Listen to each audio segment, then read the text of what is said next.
아름다웠던 계절 가을이 겨울 옷으로 갈아입었습니다. 그런 아름다운 계절에 들길 걸으며 마음껏 가을을 즐겨보지 못했는데요.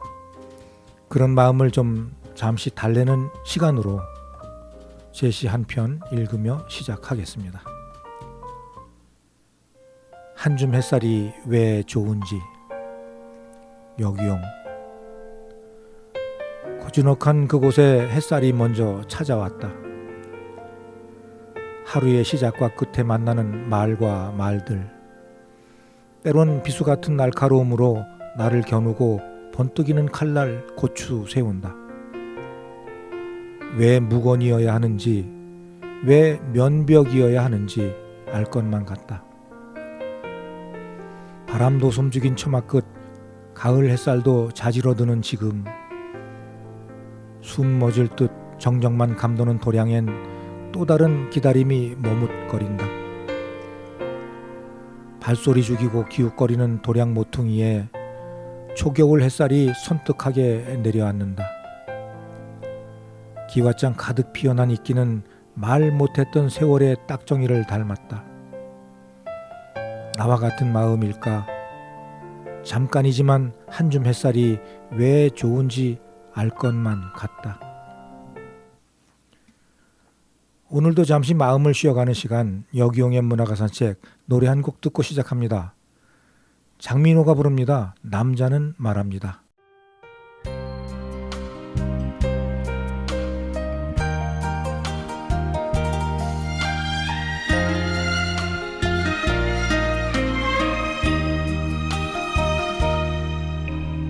여행 갑시다 나의 여차여, 하나뿐인 나의 여차여.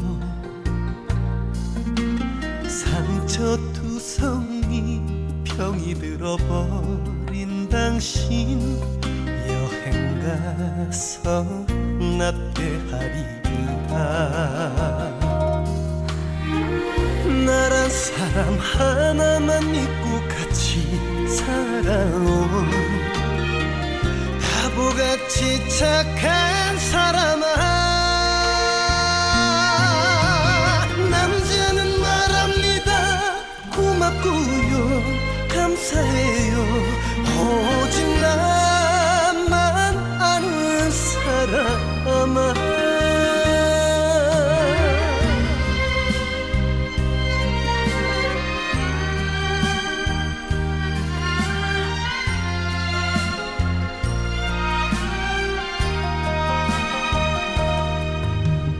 안아봅시다 나의 여차여,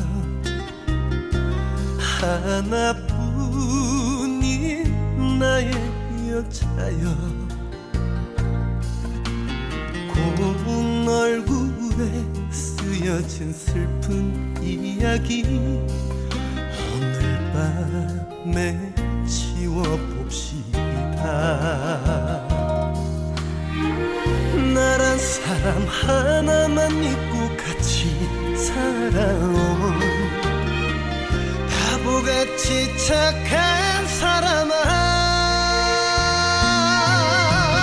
남자는 말합니다. 고맙고요, 감사해요. 오직 나만 아는 사람아. 사람 하나만 믿고 같이 살아온 바보같이 착한 사람아, 남자는 말합니다. 고맙고요, 감사해요. 오직 나만 아는 사람아, 오로지 나만 아는 사람아.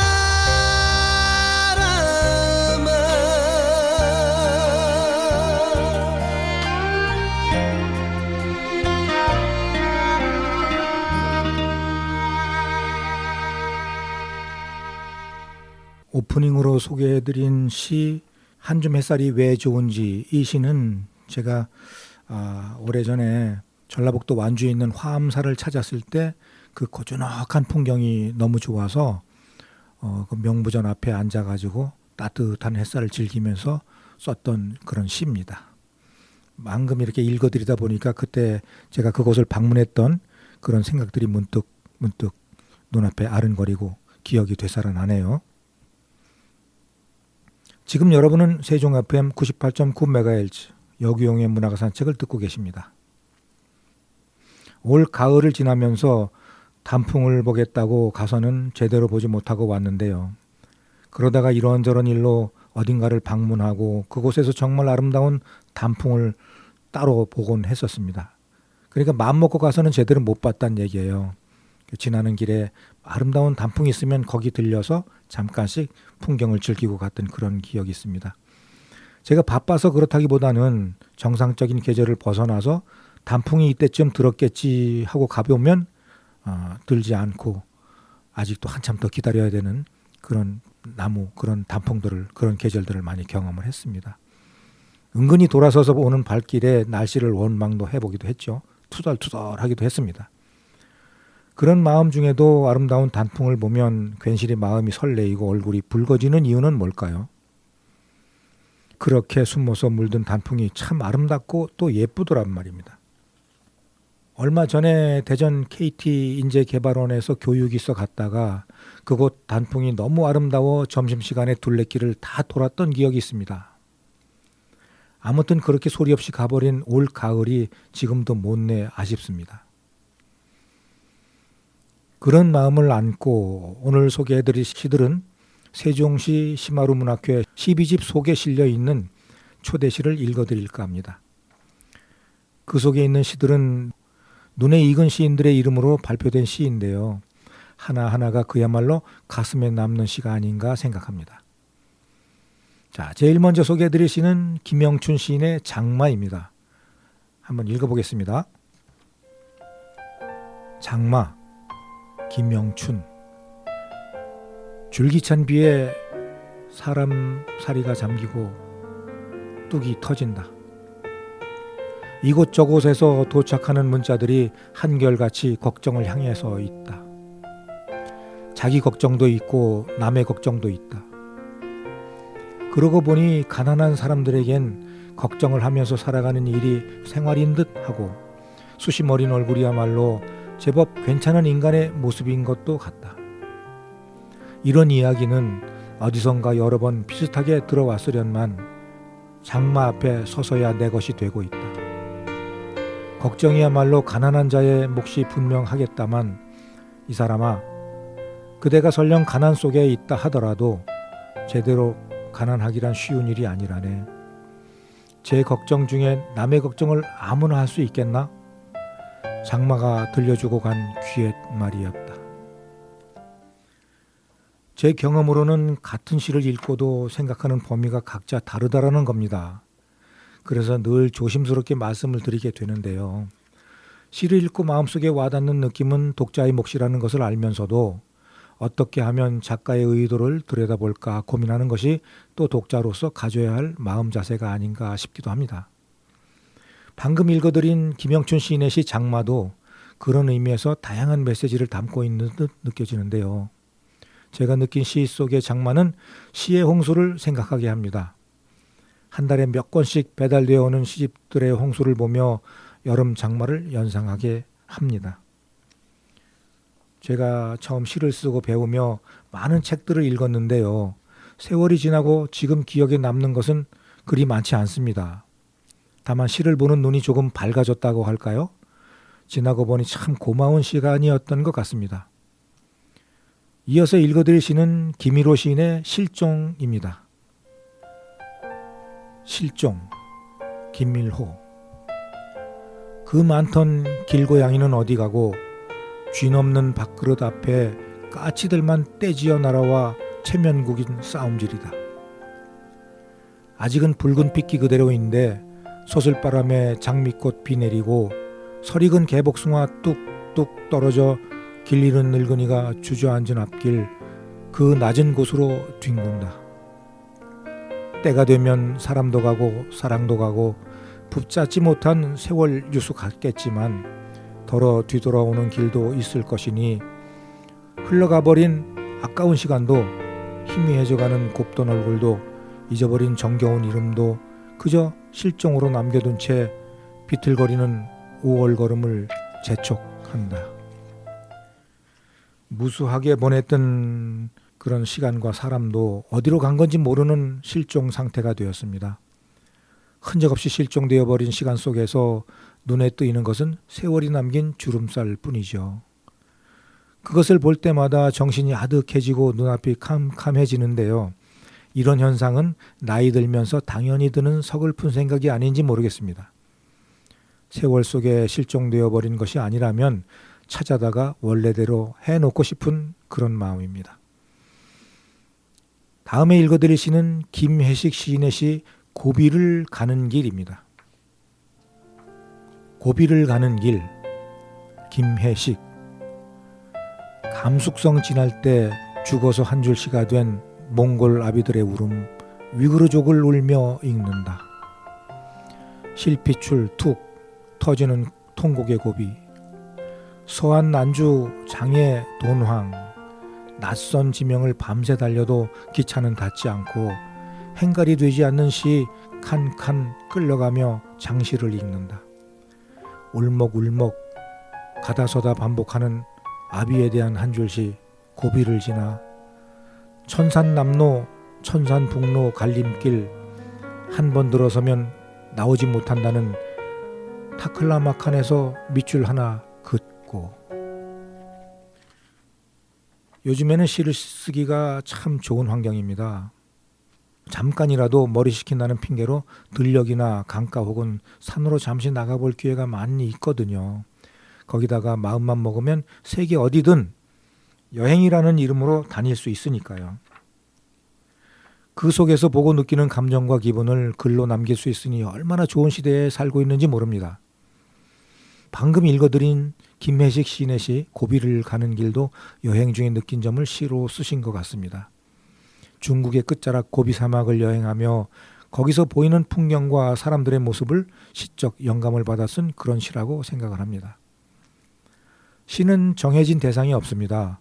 내가 보고 느낀 대로 다양한 대상의 시를 쓰고 품고 있는 것을 우리가 찾아서 관찰하고 그것을 나의 일상, 머릿속에 있는 그런 상상들을 덧대어서 시를 쓰면 되는 거겠죠.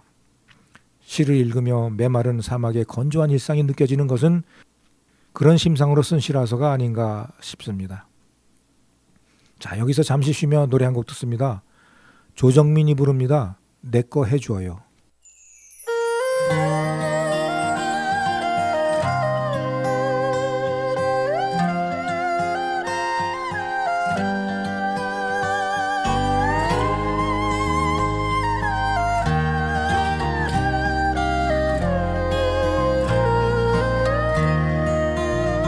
내 사랑 어서 와요 내 사랑 사랑의 별에서 온 그대 여기에 내 맘에 잘 오셨어요 영원토록 내 거 해줘요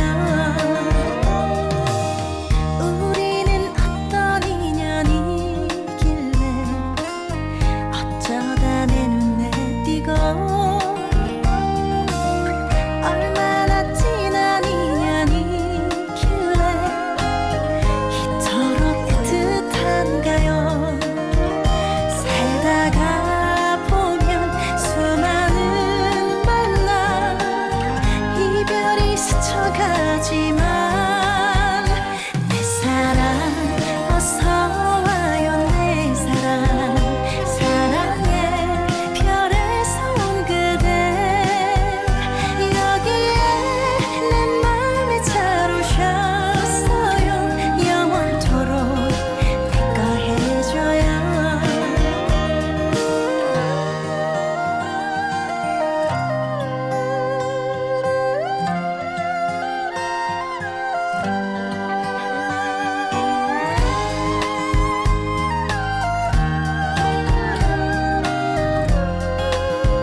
다시 만난답니다. 내 사랑 어서 와요 내 사랑 사랑의 별에서 온 그대 여기에 내 맘에 잘 오셨어요. 영원토록 내거 해줘요. 내 사랑 눈물 나는 내 사랑 고마워 내게로 와줘서 여기에 내 맘에 잘 오셨어요. 영원토록 내거 해줘요. 영원토록 내거 해줘요. 지금 여러분은 세종 FM 98.9MHz 여기용의 문학의 산책을 듣고 계십니다. 방금 전에 여행 이야기를 드렸는데요. 여행하면 저도 무척 즐겨 했었습니다. 지금은 그렇게 시간을 내지 못합니다만 40, 50대 중반까지는 참 많이 즐겼던 게 여행과 등산이었습니다. 50대쯤에 즐긴 등산은 제게 많은 것을 가르쳐 주었죠. 살면서 마음속에 쌓이는 다양한 스트레스들을 잊고 지우기 하는데 큰 도움이 되었습니다. 새롭게 마음의 크기를 키우는데도 도움이 많이 되었다고 생각을 하고요. 한때는 마음 의지할 곳 없어 전국 108개 사찰을 지정해 놓고 매주 찾아다니며 수행 아닌 수행을 했던 기억도 있습니다. 어디 마음 의지할 곳 없는 저로서는 그것이 유일한 내 낙이었던 건데요. 지금도 그렇게 찾아다닌 전국의 절이 기억에 생생하게 살아 있습니다. 지금은 그 절반만큼만 등산을 하게 되는 것 같습니다. 제 몸이 기억하는 만큼만 말이죠. 자, 여기서 또 한 편의 시 읽어드립니다. 나해철 시인의 겨울 갈 때입니다. 겨울 갈 때, 나해철. 달빛 아래 삭은 피가 하얗게 빛납니다. 바람이 흔들어도 울지 않습니다. 흰 뼈로 고추서 있습니다. 평생 울음 대신 노래를 불렀습니다. 속삭이고 외쳤습니다. 당신을 아직 떠나지 않았습니다. 사랑이 식지 않았기 때문입니다. 살고 죽는 것이 다를 것 없이 한자리에 그대로여서 서럽지도 않습니다. 달빛이 천지에 환하고 벗어버린 살이 푸르게 당신 곁에 있습니다. 요즘 같은 날이면 대청 호반을 한번 나가보세요. 은빛 억새가 참 아름답게 반겨줄 겁니다. 그 은빛 억새길을 걸으면 저절로 마음이 힐링이 되더라고요. 호수면을 타고 흘러온 바람이 억새잎을 흔들면 잊었던 사랑이 슬그머니 살아나고 가슴은 그리움으로 붉게 타오릅니다. 예전에는 몰랐었는데요. 갈대가 우거진 강가나 은빛 억새가 아름다운 들길 혹은 호숫가를 걷는 기분이 남다르다는 생각을 하곤 합니다. 참 아름다운 풍경이기도 하지만 길을 걸으며 들려오는 갈대의 소곤거림이 마음을 부드럽게 감싸 안아주더라고요. 자, 다음 시입니다. 박이도 시인의 시 자화상 읽어드립니다. 자화상, 박이도. 나는 내가 누구인지 모른다. 거울 앞에서 마주친 얼굴, 너는 누구인가? 마주친 눈동자 눈을 감으면 얼굴은 사라지고 나는 없다. 안개 속에 떠오르는 관념의 자화상, 방싯방싯 요람에 누워 웃던 얼굴, 집 마당귀 한밭꽃도 활짝 피었네. 동산에 올라 뛰노는 모습에 지평 넘어 뻗어가는 소망의 무지개 어머님이 들려주신 이야기. 나는 최전선의 척후병이었다. 오락시간에 지휘관이 나를 불러세우고 노래를 청하시고 우물쭈물 홍당무가 된 내 얼굴. 박일병, 이 녀석은 법 없어도 살 녀석이야. 좌중엔 와 웃음보가 터져 나왔다. 나는 아직 내가 누구인지를 모른다. 저도 가끔은 제 모습이 참 낯설게 느껴질 때가 있습니다. 의식과 무의식의 세계를 넘나들던 나에 대한 기억들이 잘게 부서져 바람에 날아가 버린 뒤에 허탈감이랄까요? 그런 것이 느껴질 때가 있더라고요. 그렇게 서먹하던 내가 스스로 만들어 놓은 생각의 굴레 속에 스스로를 가두고 매일 보이지 않는 채찍을 휘둘렀던 때가 있었습니다. 잠깐 나의 지금 자화상은 어떤 모습일까 고민해 봅니다. 내면의 내가 외면의 나를 지배하는 요즘이기에 더욱 그렇습니다. 다음에 읽어드릴 시는 박하현 시인의 시 그녀가 고흐 그림 앞에서 웃었다입니다. 그녀가 고흐 그림 앞에서 웃었다. 박하현. 이웃 사이프러스 나무가 천천히 흔들릴 때 장미 이파리들 서럽게 울다 그쳤어도 그 파장에 들썩이듯 떨리는 풍경. 우울 잔뜩 물고 와 금세 한 바가지 눈물 쏟겠다 싶을 때 세상 물기란 물기 다 날려보낼 듯 난폭하기도 했다지. 광풍이라지만 누구에겐 순풍, 파도 헤치고 항구에 닿자는 동그라미 닮은 말 함께 세모 네모로 그려지기 전 귀닫고 제길만 가는 달팽이 밀어내자 했던가 봐. 수소나 히아신스 구군들이 앞다투어 호스타도 실눈 뜨고 깨어나 저들은 연두 안에 하나야. 이름 모를 떡잎까지 지켜보느라 봄날은 좀 깊고 높은 기분. 경건해져서 깨알보다 작은 씨앗들을 뿌렸어. 햇빛 비가 번갈아 불러대도 꿈쩍이지 않아 일제히 찬바람에 피는 국화처럼 여름꽃은 여름일 때 움직인대. 난장 속 지켜낸 제 계절이라니 또렷해지는 것인가 부를 수 없는 데 와 있어. 그렇게 손짓해도 느릿느릿 걸어와 꽃 피우기 난감했을 내 꿈들이 씨앗처럼 신중했으면 싶었어. 사이사이 푸르른 사이프러스 나무가 볼수록 속 깊어 보여. 가시 때문이라며 병들어가는 장미 애써 다독이는 눈빛. 바람이 바라며 아몬드꽃 향기를 날리고 있어. 시 속에서 고흐 그림에 대한 느낌을 읽습니다. 그림 자체를 시로 풀어서 해석한 듯 느껴지는데요. 아마도 그림을 보고 웃는 사람이 바로 시인이 아닐까 추측도 해봅니다. 이어서 보는 시는요. 임태래 시인의 시 숲속에 한 마리 새는 짝을 만나 행복을 찾을까 읽어드리겠습니다. 숲속에 한 마리 새는 짝을 만나 행복을 찾을까. 임태래. 나는 숲속에 한 마리 수컷새예요. 좋아하는 짝을 만나기 위해 해만 뜨면 큰 나뭇가지 위에 올라 망보며 하루를 보내지요. 까만 날개에 하얀 와이셔츠를 받쳐 입고 붉은 넥타이로 목덜미도 장식을 하고요. 혹시 누굴 만나면 정글 나뭇잎 냄새를 싫어할까봐 은목소 하얀 꽃잎에 샤넬5 향수를 뿌리지요. 머리는 단정히 기름을 바르고 양복에 멋진 깃털을 꼽았더니 멋진 신사가 되었어요. 멀리서 나뭇가지와 낙엽을 입으로 물어와 털을 잡고 집 공사를 시작해요. 폼난 집을 짓기 위해서는 기둥이 튼튼해야 하는 걸 잘 알아요.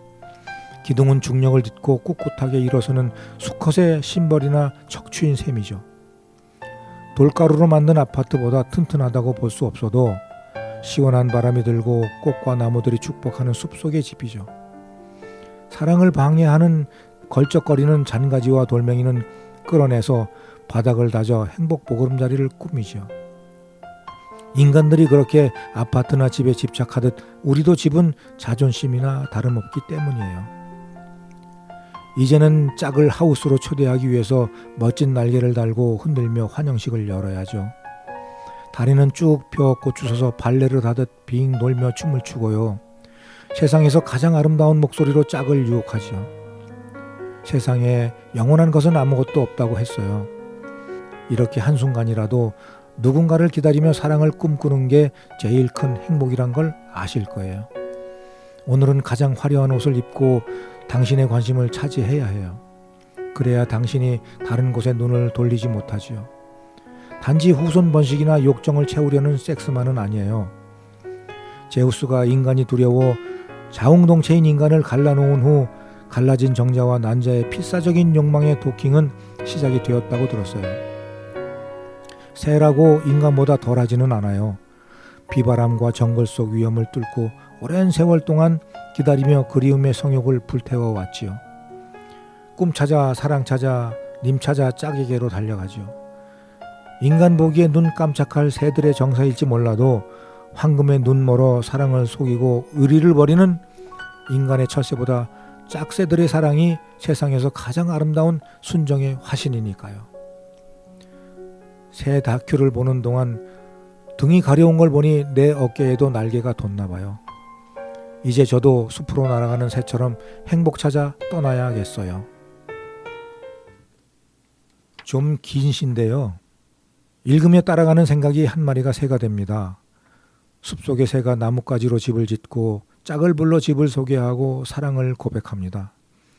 그리고 불러들인 짝의 승낙을 얻고서야 사랑을 나눈다지요. 비록 새들이지만 참으로 기특하고 사랑 앞에서는 진솔한 모습이 아닐까 생각합니다. 누가 누구를 만나 행복을 찾는다는 것은 그 당시의 기대감일 뿐입니다. 기대했던 행복이 생각의 차이로, 습관의 차이로 잠깐의 시간이 흐른 뒤에는 갈등으로 나타난답니다. 그러나 시 속의 새는 행복을 찾았을 것이라고 봅니다. 새는 사람이 아니니까요. 단순하지만 진솔하게 사랑을 표현하는 것을 알고 있으니까요. 그런 사랑을 꿈꾸며 잠시 노래 듣고 이어가겠습니다. 이해란 소금의 핀 꽃, 오승근 당신꽃 두 곡을 이어서 들어보겠습니다.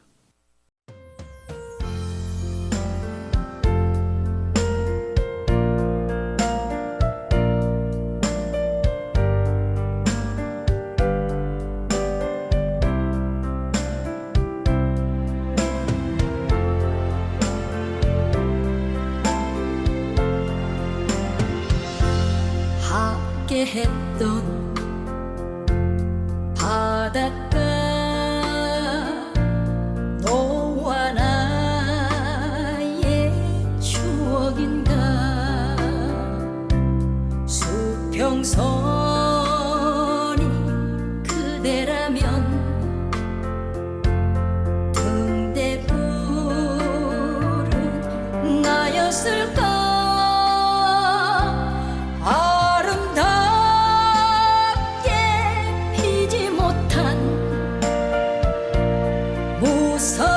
모서리에 지는 사랑아 돌아선 사랑은 바람결에 보내놓고 님 향기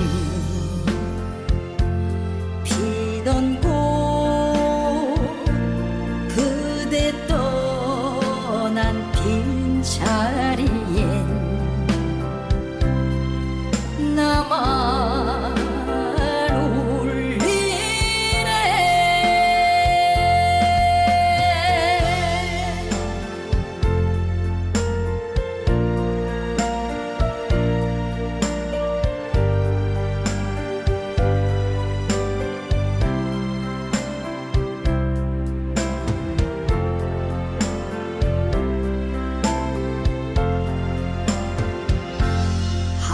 함께했던 바닷가 너와 나의 추억인가 수평선이 그대라면 등대불은 나였을까 아름답게 피지 못한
땐 정말 몰랐었네.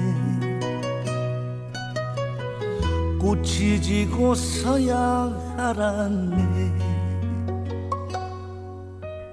어여쁘고 소중해서 아름다운 꽃이란 걸 당신이란 이름의 꽃. 아주 멀리서 바람이 불어 가슴이 시리다. 가는 곳마다 당신이 아른거려. 눈을 감으면 더욱 또렷해지는 당신, 꽃처럼 웃는 당신의 얼굴. 시간이 좀처럼 가질 않아 그리움을 잊으려 난 노래하네.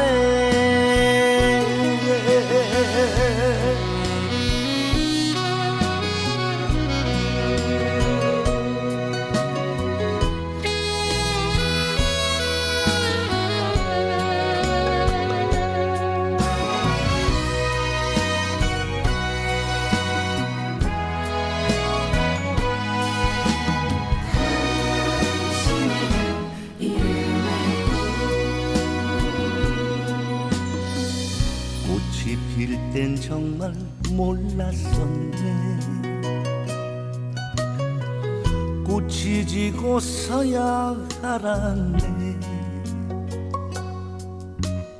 어여쁘고 소중해서 아름다운 꽃이란 걸 당신이란 이름의 꽃.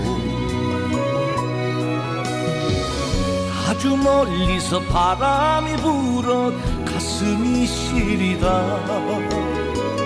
가는 곳마다 당신이 아른거려. 눈을 감으면 더욱 또렷해지는 당신, 꽃처럼 웃는 당신의 얼굴.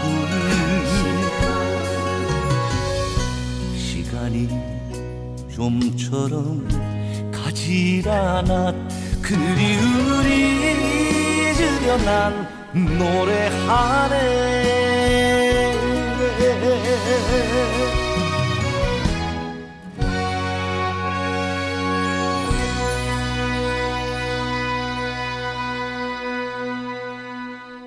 지금 여러분은 세종 FM 98.9MHz 여기용의 문학산책을 듣고 계십니다.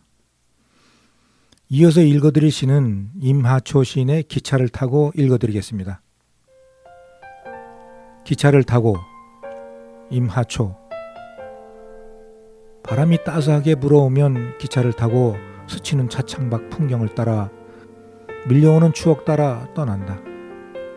새소리 유난히 애달프게 들리는 찻집에 앉아 낯선 바람 가닥가닥 세어보며 바쁘다는 너를 오래 기다렸지. 시 한 편 소소하게 읊조릴 때 두 속눈썹 아래로 눈물을 그렁그렁 달고 바라보던 너의 모습 떠올라 뭉클하구나. 빈 찻잔 속 바람은 마시고 그리움은 남긴다. 기차역 노을이 저만치 멀어지고 창밖의 흑백 풍경이 평화롭다. 이곳 조치원은 기차를 타고 여행길 떠나기가 참 좋은 곳입니다. 경부선이 지나는 곳이거든요. 거기다가 충북선 시발점이기도 하고요. 많은 사람들이 기차에 대한 추억이 남아있을 겁니다. 달리는 차창에서 창밖을 바라보며 하는 그런 여행은 늘 가슴에 아련한 그리움을 담고 있습니다. 저도 그렇게 여행길을 다녀본 경험이 있거든요. 여행은 참 즐겁습니다. 어떤 모습으로 가든 좋습니다. 시를 읽으며 옛적 생각이 문득 떠올랐습니다. 이어서 정낙추 시인의 목련꽃 독백 읽어드립니다. 목련꽃 독백, 정낙추. 할머니 어디 계셔요? 4월 초하루 캄캄한 밤에 소리 없이 살그머니 왔는데 올해는 유난히 하얀 옥양목 치마를 입고 왔는데 닷새가 지나도록 뵐 수 없네요. 고단한 일상에 눌린 아줌마 허리가 속절없이 굽어서 할머니로 변하는 세월 동안 남편 앞세우고 울음을 참던 밤도 자식 앞세우고 속울음을 울던 밤도 조용히 옆에서 지켜봤지요. 기쁨은 흐릿하고 슬픔이 선명했던 생에 봄날 잠깐이라도 환하게 웃으시라고 뜰안 가득 하얀 치마폭을 펼쳤어요. 어서 마루로 나와보세요. 높새가 불어 옥양목 치마가 누렇게 바래기 시작하네요. 할머니, 설마 멀고 먼 곳으로 가신 건 아니겠죠? 목련꽃에서 할머니를 그려보았군요. 하얀 옥양목 치마로 멋을 내고는 행여 그 모습 잊었을까 조바심 가득한 마음도 담았습니다. 목련꽃잎 하나하나에 작가만 알 수 있는 비밀번호로 그리운 할머니를 새겨 넣었습니다. 할머니를 그리워하는 목련꽃의 독백입니다. 목련꽃은 그런 꽃입니다. 이른 봄에 잎보다 꽃 먼저 피우고 푸르게 피어날 봄을 한아름 보듬어 안고 밤을 지킵니다. 목련꽃은 꽃 그 자체만으로도 이미 사랑이 넘쳐나는 꽃입니다. 그리움을 가득 담은 사랑꽃이지요. 다음 시를 봅니다. 정양 시인의 이삭줍기 읽어봅니다. 이삭줍기 정양. 이삭을 줍는 건 꼭 해야 할 일도 힘든 일도 아니다. 들판에서 어쩌다 한 가닥씩 한나절을 주어도 몇 줌 안 된다. 살림에 보탬되지도 그걸로 끼니를 때우지도 않을 텐데 그래도 예전에는 가을거지 끝난 들판에 이삭 줍는 이들이 덜어 있었다. 흙에 묻혀버릴 벼이삭이 그들에게는 아깝고 소중했던가 보다. 가을거지 끝난 삶의 뒤안길에서 낡은 컴퓨터가 더듬거리며 이삭 줍듯 시를 끄적인다. 추수하고 남은 텅 빈 들녘이 생각납니다. 추수를 하고 남은 자리에 흩어진 이삭을 줍느라 분주했던 시절이 있었지요. 지금은 그렇게 이삭 줍는 사람을 보기도 힘들 뿐더러 주울 만큼 버려지는 이삭도 없기에 그런 풍경 보는 것이 쉽지 않습니다. 요즘에는 남아있는 이삭들은 철새들의 먹이가 되어 이삭으로서 할 일을 다 한다고 합니다. 그야말로 추억 속의 이삭 줍기입니다. 좋은 시 잘 읽었습니다. 다음 시는 채들 시인의 시 알곡이나 쭉정이나 읽어드리겠습니다. 알곡이나 쭉정이나 채들. 스님, 저희는 분명 해를 끼칠 위인입니다. 가까이 하지 마십시오. 승려가 알곡만 찾으면 되겠습니까? 저는 쭉정이도 필요합니다. 어느 거사님과 스님이 나눈 얘기인데요. 스님의 대답이 가슴에 남습니다. 스님은 알곡만 찾으면 안 된다는 말은 지금 이 시대에 아주 중요한 얘기가 아닌가, 중요한 말이 아닌가 생각하는데요. 알곡도 쭉정이도 모두 받아들이고 품어야 할 대상입니다. 어쩌면 이 시대에는 자기가 원하는 알곡만 자기 편으로 만들려는 사람들이 비일비재하지 않나 그렇게 생각도 해보는데요. 참으로 안타깝고 슬픈 현실입니다. 알곡과 쭉정이가 알맞게 섞여 있어야 건강한 사회가 되는 겁니다. 다음 시를 봅니다. 황우진 시인의 시 6월의 민주대로에서 읽어봅니다. 6월의 민주대로에서 황우진. 6월의 검은 내로 들끓는 바다여 부서지는 파도여 나는 너의 심장을 어루만져 오열하느니 그대 누구를 위해 아직도 이 뜨거운 거리에 누워있느냐. 사랑하는 친구여, 거리에서 붉은 피 쏟아내던 나의 친구여, 그대는 무엇을 위해 아름다운 영혼과 청춘을 붉은 심장을 6월의 검은 포도 위에 바쳤느냐. 아, 뜨거웠던 함성으로 파도치던 87년 여름이 벌써 36해 지나가도 나의 심장은 그날처럼 파도치고 절망하는 팔뚝은 너를 안고 눈물을 흘리고 있다. 광음의 흐름을 누가 끊어 막을 수 있으랴. 세상은 거세게 파도치며 흘러가고 인류의 문명은 암흑 속에 드세게 소용돌이치며 어두운 그림자에 쌓여 있구나. 아, 6월에 피 끓는 영혼이여, 애타는 절규여, 나는 너에게 고백하노라. 그대 목숨으로 부르던 민주의 푸른 씨앗을 우리는 아직도 어여쁘게 가꾸지 못했음을 눈물로 고백하노라. 그대와 터지는 심장으로 외쳤던 자유의 노래, 피 끓는 영혼에도 그저 눈을 감아노라. 아, 민주의 드높은 깃발이여, 자주 평등의 따스한 햇살이여, 오늘 인류와 함께 부끄러움으로 그대 앞에 엎드려 오열하느니 다시 이 땅에 6월의 푸른 햇살이 돋아나는 광장에서 나는 그대의 심장을 움켜잡고 다시 소리나 펴 외치노라. 민주여 평등이여, 자주여 평화여, 애타는 통일이 외침이여. 아마 시의 내용을 보니 6월 항쟁을 주제로 쓴 시가 아닐까 합니다. 시대를 살아온 우리로서는 참 가슴 아픈 시대이기도 한데요. 그런 시대를 살아온 우리로서는 그 시대를 발판으로 삼아 더 튼튼하고 건강한 우리나라를 만들어야 한다고 생각합니다. 그런데 가만히 보면 권력 욕심으로 자기 정치하는 사람들이 너무 많다는 겁니다. 입으로는 국민을 위한다 하면서도 그 속을 들여다보면 시커먼 욕심 덩어리들이 가득합니다. 우리 국민들은 이런 모습에 속지 말아야 합니다. 우리 속담에 재 묻은 개가 똥 묻은 개 나무란다 하는 속담이 있죠. 지금 그 속담이 꼭 맞지 않나 생각합니다. 입으로는 민주주의를 외치면서 북한의 야욕에 관대한 사람들, 부당한 요구와 비합리적인 행동에도 그쪽에는 참 관대한 사람들 참 많습니다. 그야말로 비뚤어진 민주주의인 거지요. 민주주의가 뭔지, 민주주의를 이야기할 자격이 있는 사람들인지 다시 한번 생각을 해봅니다. 자, 여기서 잠시 노래 듣고 이어가 보겠습니다. 조항조가 부릅니다. 후 듣고 오겠습니다.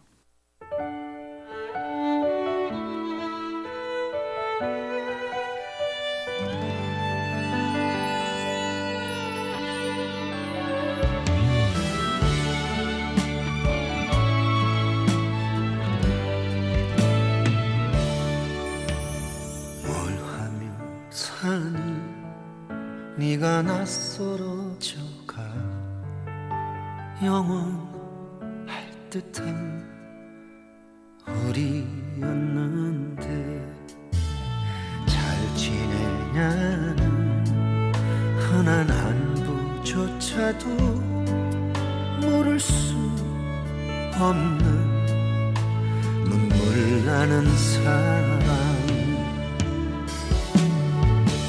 우연에 이끌려 또 한 걸음 뒤돌아보면 영화 같은 사랑이었는데 내 가슴에서 끄집어낸 바람 같은 추억 후하고 불면 잊혀져 갈까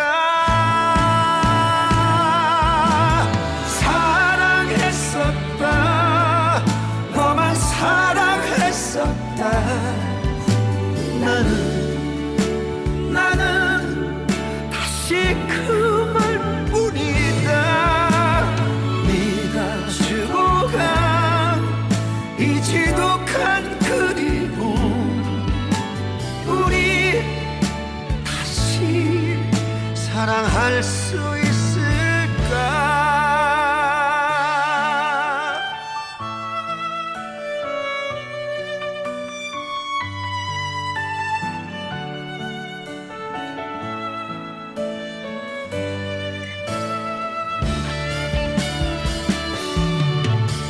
우연에 이끌려 또 한 걸음 뒤돌아보면 영화 같은 사랑이었는데 내 가슴에서 끄집어낸 바람 같은 추억 후하고 불면 잊혀져 갈까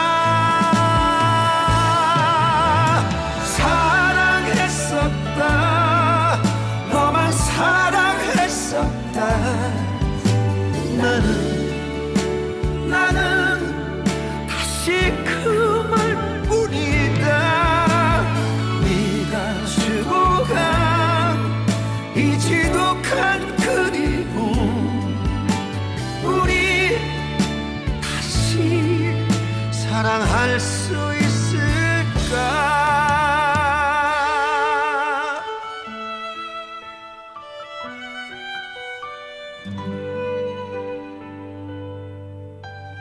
우리 다시 사랑할 수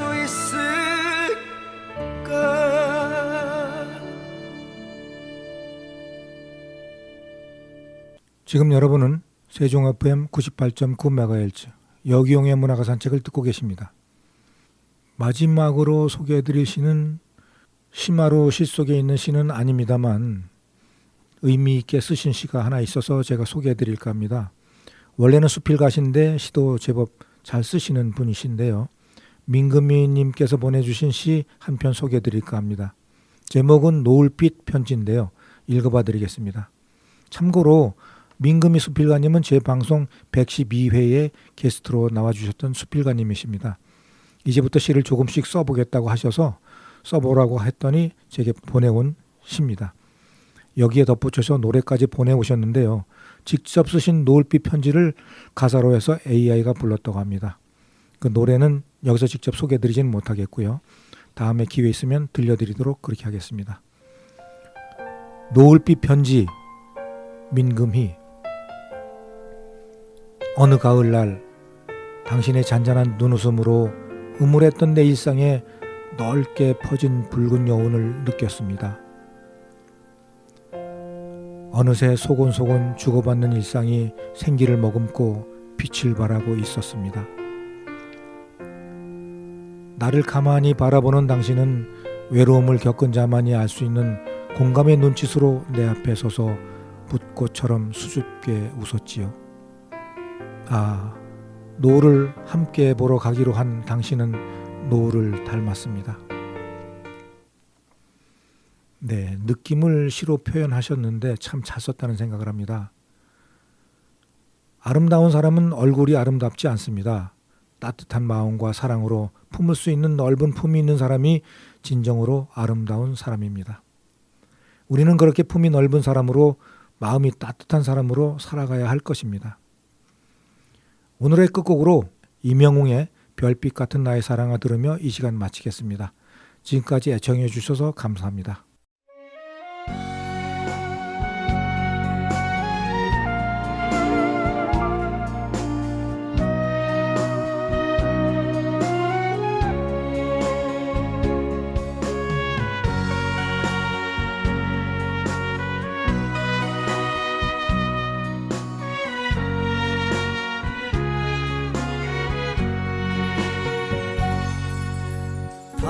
당신이 얼마나 내게 소중한 사람인지 세월이 흐르고 보니 이제 알 것 같아요. 당신이 얼마나 내게 필요한 사람인지 세월이 지나고 보니 이제 알 것 같아요. 밤하늘에 빛나는 별빛 같은 나의 사랑